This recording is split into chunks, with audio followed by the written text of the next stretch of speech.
Time once again for instant analysis on the YouTube and podcast homes for BamaOnline.com. Travis Reier, senior analyst for BOL, following Alabama's 34-20 win over rival Tennessee Saturday afternoon at Bryant-Denny Stadium. The Crimson Tide with a 27-0 whitewashing, I guess it is, of the visiting Vols in the third and fourth quarters, to erase that 20-7 halftime deficit that felt even bigger given the catastrophic sort of turn of events there late in the second quarter. At least a 10-point swing. Alabama looks like it's going to go down, get into the end zone, at least kick a Will Reichard field goal, cut that Tennessee lead to 3 going into the break, going to get the ball coming out to start the second half, but no. Alabama doesn't get it done. Interception from Jalen Milroe in the end zone. Tennessee proceeds to go the length of the field from there, gets into the end zone with under 15 seconds to go in the second quarter, and it is a 13-point halftime lead for the Vols, who have been lights out against Alabama under Josh Heupel in the first quarter of games. 13 more points for Tennessee in the first quarter on Saturday. That's 48 first quarter points for Tennessee in its last 3 meetings against Alabama, all of those under Josh Heupel. Alabama somehow can claim 2 victories in all of that. Fell behind big last season, as you might recall, in Knoxville, 21-7. People forget, though, 2 years ago in Tuscaloosa, Tennessee led that game 14-7 after a quarter. So a lot to get into on instant analysis. We'll also take your comments here on our YouTube channel, and I can see those. I can see there are already some in there. Luke Buckley checking in here. He says the dynasty survives one more week. Well, I think there were a lot of people that were counting it out at the half. So still a week-to-week team, although I'll say this, that second half team we saw from Alabama on Saturday, that is the team no other team in college football wants to see. Whether it's Georgia at some point down the road, whether it's LSU in 2 weeks. And I do think that is still going to be a very difficult game in Tuscaloosa. LSU looks like it is ascending at the right time. We know on offense what LSU will present. We've got plenty of time to get into that one because Alabama heads into a much needed bye week. We'll talk some about Nick Saban's post-game comments. He kind of said what we were all thinking about this team, that it is, in fact, taking years off his life. But he also added that it's worth it. That's a football coach. And a football coach will tell you a team is taking years off my life, but it is absolutely worth it. Yeah, that's pretty much that guy. G. Ellis, the second, checking in here as we go through some of the comments. I don't know who Alabama looks more like this year, Mel Gibson in an action movie or the Ali in the Foreman fight. Either one will take it and light them up. Yeah, cigars o plenty in Tuscaloosa, Alabama tonight. You saw Nick Saban on the broadcast at the end there. He was presented with a cigar. At first, it looked like Nick didn't really know what to do with it, but then he was very happy with it seemed like, as well. David Labovitz, checking in. Love the show and look forward to hearing y'all's analysis tonight. Thanks, David. We appreciate you tuning into the program and all of our other viewers out there. But certainly, you talk about 2 games in one, that was this one. Because, again, Tennessee, the one thing you didn't want to see happen was the Vols kind of find it in the passing game. Because you figured Alabama could hang in there against this Tennessee run game, even though it came in averaging 230 rushing yards per game. And Alabama did that for the most part. Now, didn't always account for Joe Milton and his legs. I thought Tennessee did a really nice job in the first half creating matchup issues. Certainly Squirrel White on Chris Braswell wasn't one that Alabama fans were counting on, and the Vols were able to hit that one for a 7-0 lead. In the postgame, Nick talked about that. He said the coverage wasn't entirely played right. And I know watching the game, it seemed like Braswell at the end of the play or after the play was looking, or during the play, was looking to see if he had help over the top, because absolutely you do not want a dropping 250-pound edge defender trying to defend a slot receiver. But at the same time, you also give Tennessee some credit. They had seen enough. As Nick said, Alabama was in odd rushing three.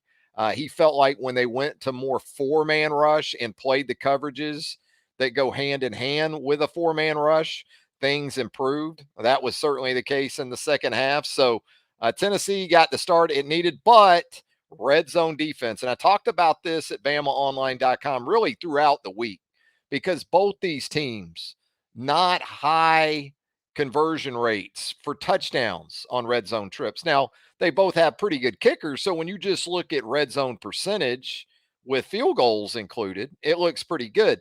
But when you just take into account touchdown conversion rate, not so good. And that is something that I'm sure Tennessee and its fan base is ruining after this game because opportunities really in the first quarter to make this thing uglier than it was. And so, with Alabama down 13-7 with the football there late in the second quarter and moving and looking like, again, it was going to at least cut that UT lead to 3, to turn the ball over down there, get nothing of its own, and then put the defense out there that seemed like it was getting its legs under it. It looked like the defensive staff had made some of those aforementioned adjustments.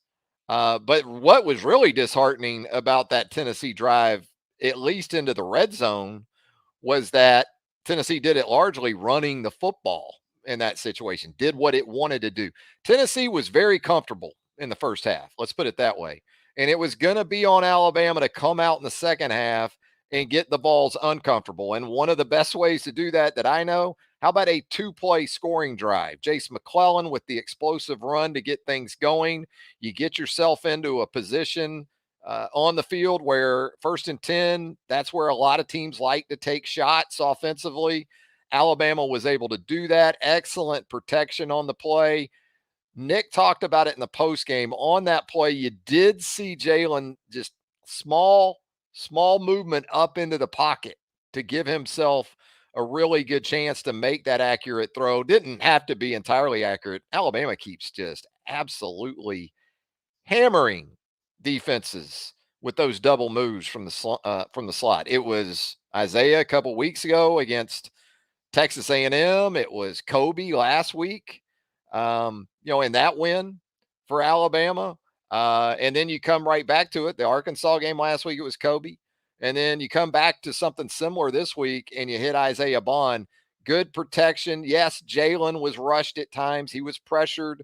You saw what really preceded the long field goal from Will. And good for Will Reichert, right? He wanted to exercise some demons in this series, and he certainly did that. He made the long one on Saturday. He didn't make it a year ago, but he damn sure made it on Saturday. And that put him in a situation where he had to make the long one because the same blitz that Texas A&M brought from the blind side in College Station, that's what got to Jalen there, in the second half.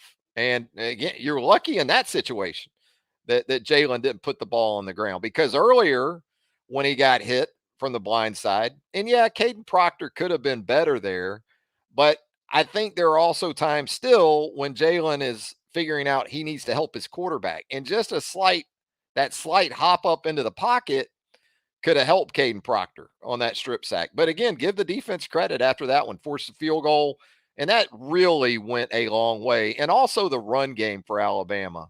And the pressure, that balance and that mix that Alabama was able to achieve there in the second half was all the difference too. Jace McClellan with a yeoman's effort. Nick talked about it in his post game that, Jace, like a lot of guys at this point in the season, but certainly running backs in this league, you play 8 straight games, you're going to have something wrong with you. So Nick alluded to the fact that Jace is a little beat up. As far as injuries go, we might as well hit on those while we're at it. Nick also said that Terrion Arnold sustained a concussion, a slight concussion, as he called it. And the hope is that he will be cleared with the bye week in time for LSU in 2 weeks. And he also said, Trey Amos came in and played really good football. In fact, Nick said that on the strip sack of Milton that Jahad Campbell turned into really the decisive score, made it a 34-20 game, the second year in a row that an Alabama linebacker has returned a Tennessee fumble for a touchdown. Uh, Nick felt like if it wasn't a strip sack, Trey Amos was in great position to intercept the pass had Milton gotten it off. So, as Nick worded it, as Nick said it, total team effort in the second half. And again, if this Alabama team, if there can be some carryover from this second half into LSU, into the month of November, it's very easy to envision this team being the team that we thought back in the preseason, back even in the early season after the loss to Texas, was still going to be very capable of running the table from week 3 throughout up until the SEC championship game. Now, it is still a team, and it did play largely penalty free. I don't think we can stress that enough either in the post game comments, because that's been an issue as we not so much at home, maybe more so on the road, but to play penalty free and then to get some penalty issues going for Tennessee there in the second half, I thought was important as well. Had some big flags on the balls in the final 30 minutes instead of, well, like what we saw for Alabama in Knoxville a year ago. Paul Witt checking in here. Paul says, man, give the OL a ton of credit today.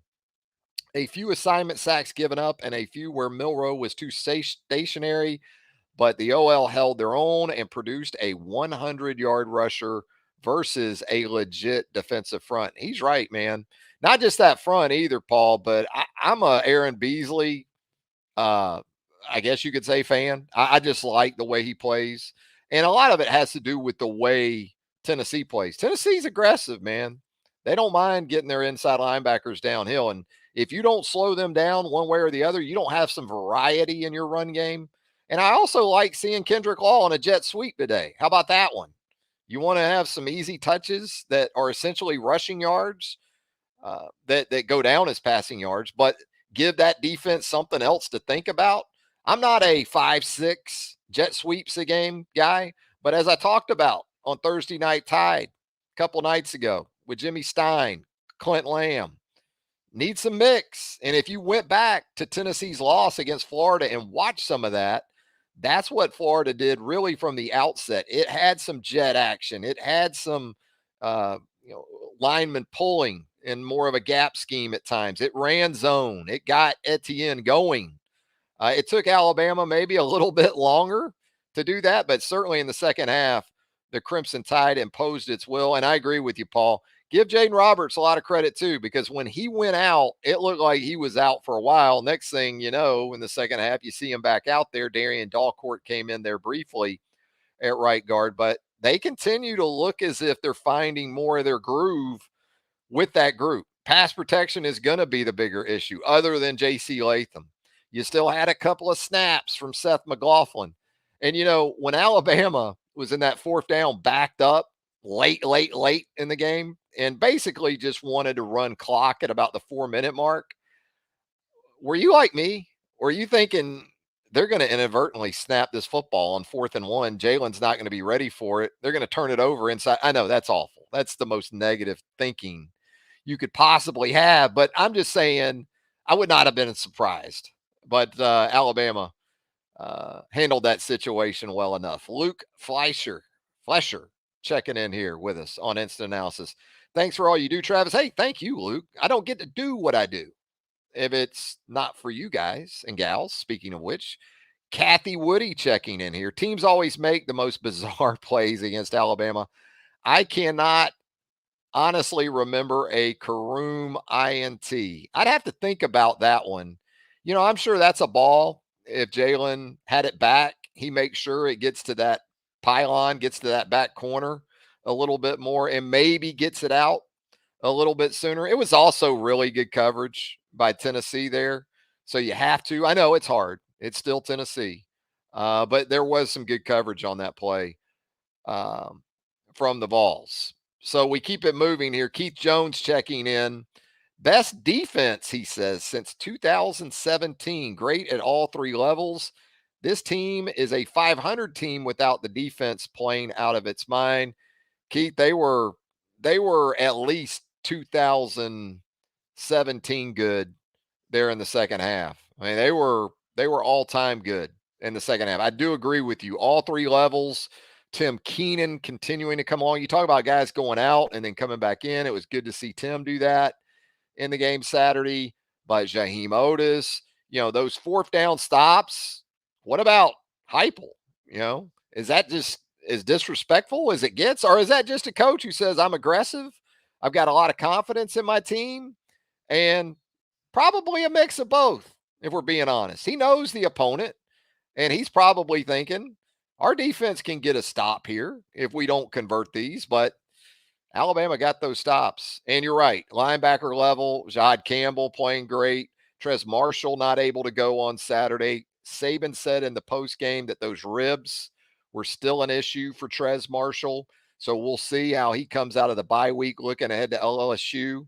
Jahad did a lot of good things. I think it is good to have all three of those guys, especially if you're not going against tempo teams. But Jahad and Deontay Lawson, once again, I mean, Deontay's just playing at a CJ Mosley kind of level at this point, I would say. CJ Mosley, Rolando McClain, when you talk about the greats, and the thing is, he's playing middle, he can play weak, he plays the money and the dime, so there are no breaks for number 32. The secondary too, Keith. I think you're right. To have a guy like Trey Amos in your back pocket, and if you have an injury to a Terrion Arnold or a Koolaid, you can roll with a guy of that caliber who I felt all along was of starter caliber. And I feel even stronger about that after today. He's been a nice addition for a number of reasons. First, you bring him in and you push Terrion with him. It makes Terrion better going into the season. And then if you have an issue, and it also gives you versatility with Terrion. You go to your nickel package and or your dime, and you want to move Terrion inside. You can do that. Bring Trey Amos on, at the corner position, and having that kind of depth. It's just really hard to beat. Kool-Aid's Kool-Aid. Malachi, I give him a lot of credit for going, because I don't think he's still all the way back, but this is a game that, as a veteran, especially, and a competitor like Malachi is, he's not going to miss this game. Now, you did see in some red zone there, I think it was later in the first half, maybe on the touchdown pass. By the way, the touchdown pass to the Tennessee tight end, I mean, you kind of expect that with them, because I think their tight ends have 19 catches on the season.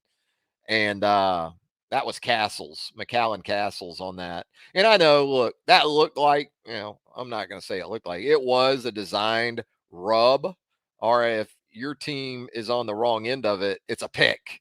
If your team is working that concept on offense, it's a rub. But if your team is on defense, it's a pick. It's a straight up pick. Well, yeah. But the chances of that getting called, as we know, not very good. Not very good. And it didn't get called. But I think it's 7 touchdown catches for Tennessee tight ends now on 19 grabs. But yeah, I mean, the secondary, you have to give it up to those guys. Caleb Downs, Jalen Key, Malachi for going. Kool-Aid, maybe not so much on punt returns, which we'll talk about perhaps here in a little bit. Sully 462, his only comment, will this Bama team ever play for all 4 quarters? Sheesh. Sully wants that, he wants that 28-0 halftime lead and then just kind of cruise in the second half. But it's a salient point, because it wasn't 4 quarters again on Saturday. It certainly wasn't the first quarter. It was better in the second quarter. And then you think, kind of got this thing reined in a little bit. And then you had those final couple of 3 minutes of the second quarter where it feels, again, catastrophic was the word that came to mind when Bama turned it over and Tennessee proceeded to go down and get in the end zone and get up 20-7. The only thing that kind of had me thinking Alabama was still okay, well, a couple things. The talent on the Alabama roster. If you just execute even in the neighborhood of the talent you have on that roster, you have a chance in a 20-7 game, a very good chance still. but getting the ball to come out to start the second half and having that opportunity to go 2 plays down the field, touchdown, 20-13 game, and then, 20-14 game, then it takes on a different feel. One Alabama Mafia here in the comments. 41 playing like a beast this season, and 30 is developing every week. He's going to be a good one. Yeah, I think he's already pretty good, Jahad Campbell. And I agree. I think he's only going to get better. I think physically he's going to continue to make those strides that are going to make him an even more physical presence at the position. I think in every other way, he's already pretty much there, Jahad Campbell. 41, you're right. Chris Braswell. And it's nice late in games when you're up and you want to go back to odd and you want to drop 8. You can do that in a 14-point game because Dallas Turner and Chris Braswell probably still going to be able to get some heat. And I give Justin Aboigbe some credit too late in the game. The effort alone, splitting double teams and still trying to get to the quarterback. Big Justin Aboigbe fan. I thought he did some nice things down the stretch. Additionally, Paul Witt checking back in. It is time. Here it is. We said we'd get to the punt return situation. It is time for a change, or he's asking, is it time for a change at punt return? Koolaid has had the yips since early season fumble and muff and is giving up a ton of yards by not catching the ball. I think it's something you definitely have to consider. I understand there is a history of Koolaid being back there and doing great things. Even against Middle Tennessee in the opener, he nearly returned one for a touchdown. But I think you hit on it, Paul. What you're worried about after that end of game situation where he's in position. He struggled at times to be in the right position. And Alabama on Saturday even tried putting 2 guys back and the ball still bouncing around too much, not getting caught. But for Koolaid to not attempt to catch that last punt, I believe it was the last one. And now, even though you're in a great spot on the scoreboard, there's still time on the clock. And instead of being out at the 30, somewhere in that neighborhood, you're on your own 1. So you made life harder on yourself than you needed to be. I know you saw Nick on the coverage. He was not happy. Here's the thing. I know that in some instances, it's about trying to help guys, as Nick will say, create value for themselves beyond Alabama. But Kool-Aid McKinstry is not going to return punts in the National Football League. It's not a value thing for him. He is a number 1 corner for the team that he plays for in the NFL next year. And I just don't see him returning punts. How many corners do you really see returning punts in the NFL these days? Where's the Deion Sanders these days? You don't see it. So I don't think from that perspective, and he's a veteran, and so you trust him. But you've got some other guys that you could certainly try. I think Isaiah Bond we've seen. I think Kendrick Law can do it. Caleb Downs, he can catch punts. So we'll see what's going on moving forward. You got a bye week. You can maybe try to you can try to figure this thing out. We've got Brock checking in here. He says, "Roll Tide, Travis. This defense is elite. It was elite in the second half." And even though it gave up points in the first half and yards, Joe Milton was out of his mind there for a little while.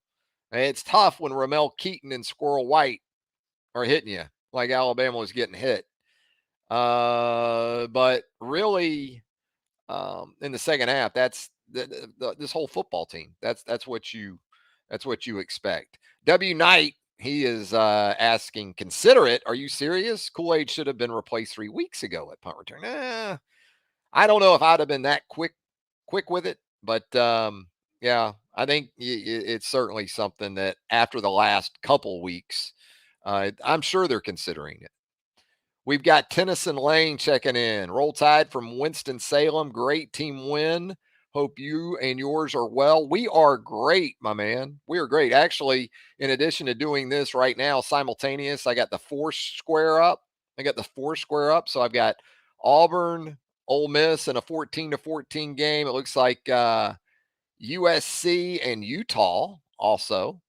And Kansas State, TCU. We got college football. We're covered up in college football. So, again, from an injury perspective, We'll continue to keep you updated on how Alabama came out of this game. Again, it sounds like Terrion Arnold was the most serious of the injuries. You saw him return to the sideline without his pads there after going into the locker room. So hopefully that's a serious situation when you start dealing with concussions, but perhaps with the bye week, like so many of these guys, this team, I know it's still a loaded roster. It's a very talented roster, but 8 straight, and especially when one of your non-cons is a top 15 team in Texas.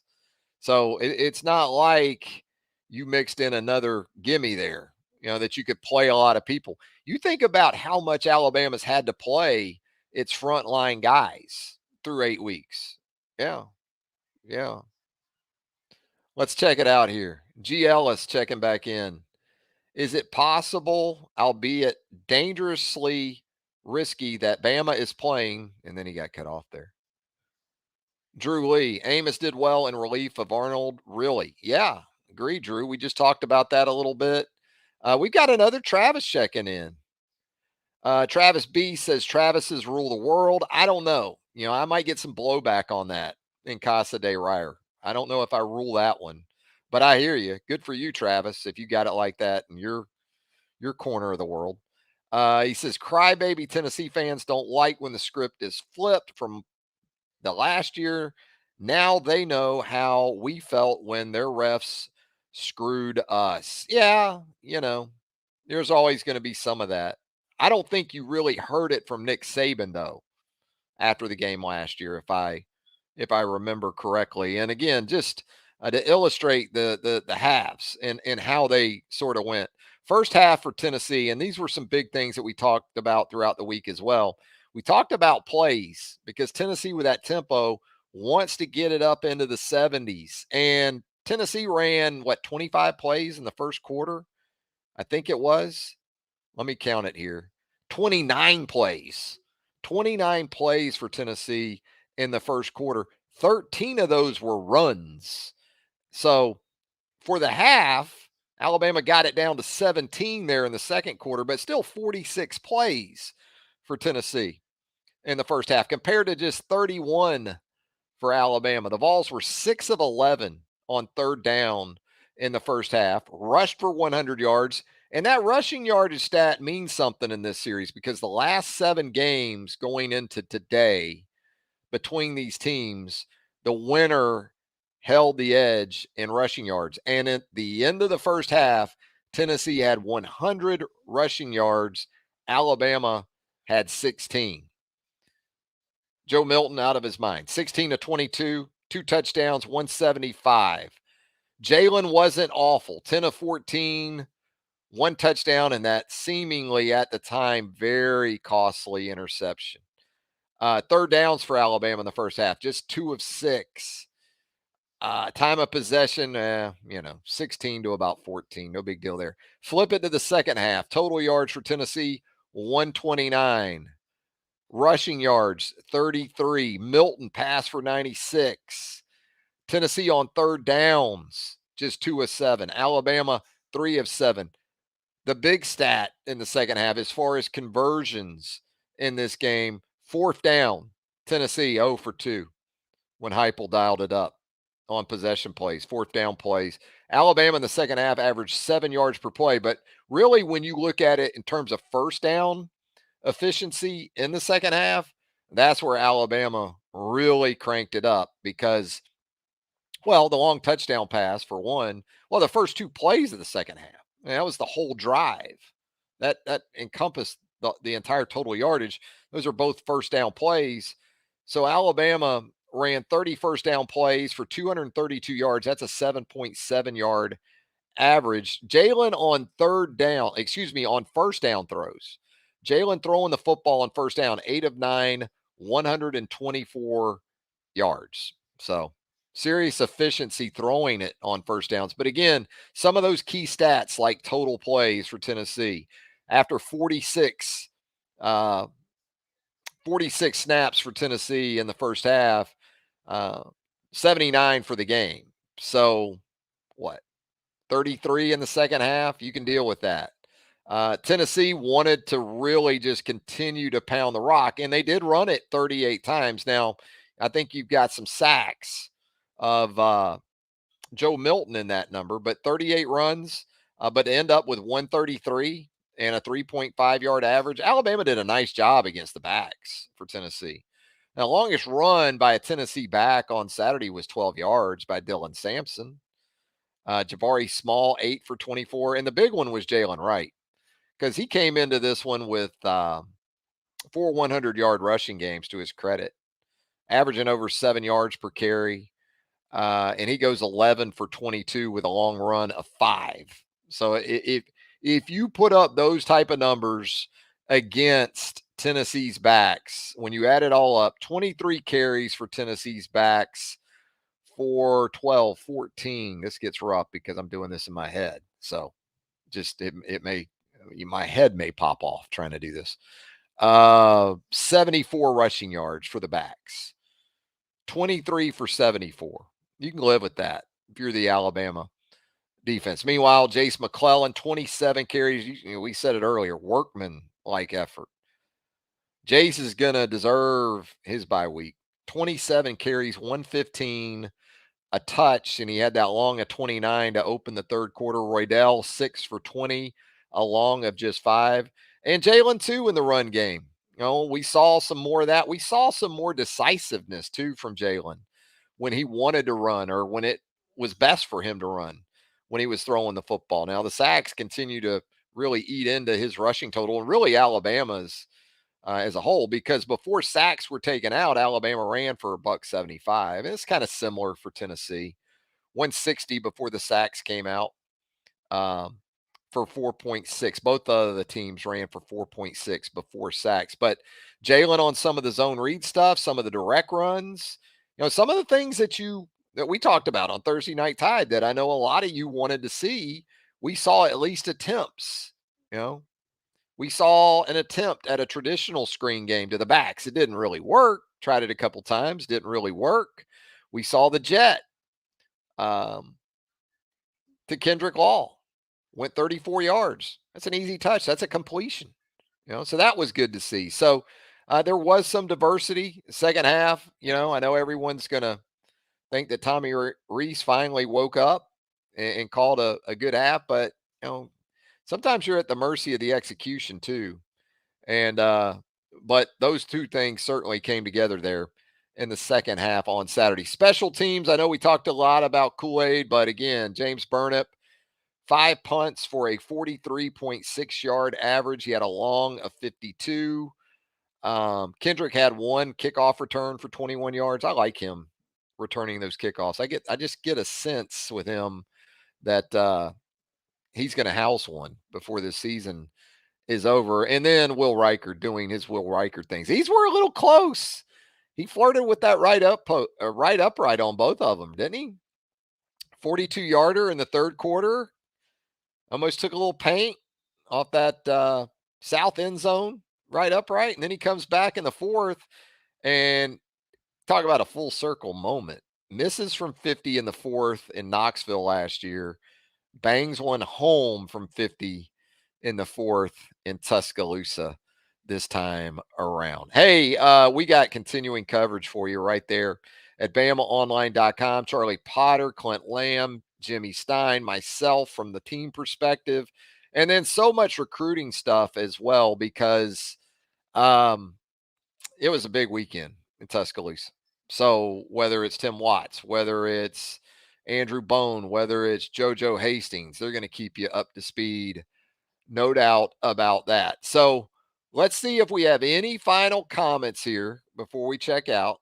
Already gone a little bit long. Stephen Burton. He also is talking about Koolaid. He expected someone else back there after the issues on the punt returns. So there you go. That's what we're going to do. That's where we're going to wrap it up. And we're going to direct you, and you should still be right on BamaOnline.com watching this and that roundtable thread with the rest of us right there at BOL. So much to keep you up to date with there.